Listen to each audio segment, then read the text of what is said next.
First time ஓட்டு போட போறீங்களா சிஸ்டர்? எந்த அளவுக்கு எதிர்பார்ப்போட இருக்கீங்க? உங்களுடைய ஓட்டு ஒரு மாற்றத்தை கொடுக்குமா? கண்டிப்பா சார். என் பேர் வந்து தர்ஷினி கலியமூர்த்தி. நான் வந்து செகண்ட் இயர் பிஎஸ்சி நர்சிங் படிக்கிறேன். நான் வந்து ஃபர்ஸ்ட் டைம் ஓட்டு ரொம்ப எக்ஸைட்டா இருக்கு. நம்ம ஃபர்ஸ்ட் நம்மளோட ஜனநாயக கடமைன்னு சொல்லுவாங்க, அந்த ஓட்டை வந்து போறதுக்கு ரொம்ப எக்ஸைட்டா இருக்கேன். இப்போ வந்து இந்த தமிழ்நாடு ஃபுல்லா இல்ல, இந்தியா ஃபுல்லுமே இருக்கிற மேஜர் ப்ராப்ளமா இருக்கிறது வந்து செக்ஷுவல் அபியூஸ். இது குழந்தைங்களாகட்டும் ஃபீமேல் ஆகட்டும் யாரா இருந்தாலும் இதுதான் மெயின் ப்ராப்ளமா இப்ப இருக்கு. அதனால அதுக்கான சட்டங்களை வந்து கடுமைப்படுத்தணும்.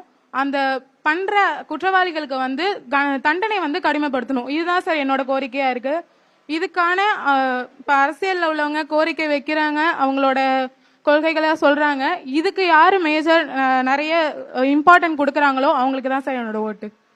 பெண்கள் பாதுகாப்புக்கான சட்டங்கள் கடுமையாக்கப்படணும் அப்படிங்கறதுல யாருக்குமே மாற்று கருத்து இல்ல அப்படிங்கிறது இருக்கு.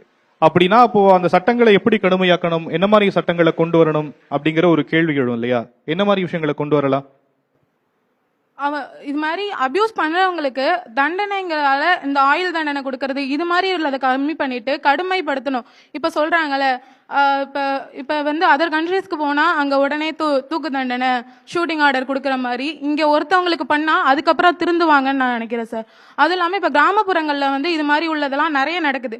ஆனா அதை வந்து வெளில சொல்றதுக்கு வந்து நிறைய பேர் தயங்குறாங்க. அதை வந்து நம்மளுக்கு வந்து அவங்களுக்குலாம் ஒரு விழிப்புணர்வு கொடுக்கணுங்கிறது என்னோட மேஜர் இதா இருக்கு சார்.